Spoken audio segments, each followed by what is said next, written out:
Logan, mon amour, par Kim Dufault-Breton du CFGA Baie James. Et si quelque chose lui arrivait? Et si quelque chose m'arrivait à moi? La grossesse nous amène à nous poser des questions autant raisonnées qu'irraisonnées. On passe par toutes les émotions et bien souvent on se remet en question. Va-t-on y arriver? Notre couple est-il assez solide? Nos neurones surchauffent et ce n'est qu'un début.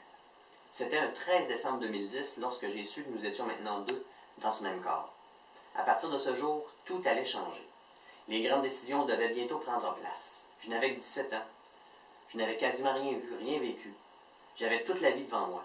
Les gens jugent énormément ce genre de situation. Le regard que portaient les gens sur moi était important. Je n'avais pas terminé l'école et je n'avais pas planifié quelque chose de si jamais ça m'arrivait. On se pense invincible, on croit que tout arrive aux autres, mais pas à nous, jusqu'au jour où la réalité nous rattrape et nous frappe au nez. Février 2011. J'ai 2 mois de grossesse. Je me sens prête. Je suis prête. J'ai décidé de te garder. Ton père était si content. Il était toujours à mes côtés pour me rassurer. Lui, il était déjà prêt. Son enthousiasme me faisait parfois peur. On voyait qu'il allait devenir un très bon père. Il avait des tas de questions. Il en était beau à voir. Tandis que moi, je courais à la recherche de moi-même.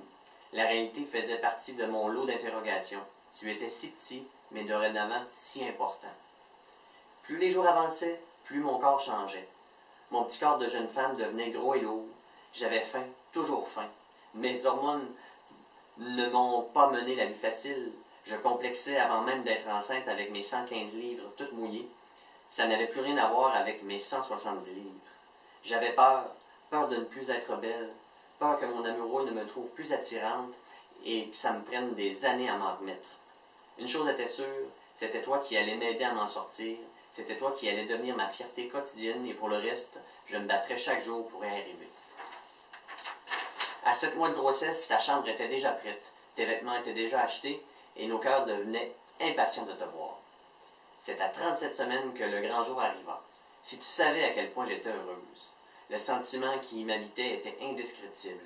Tu pesais 7 minuscules livres. Tu étais si mignon. Je débordais tellement d'amour. C'était le jour le plus merveilleux de toute ma vie.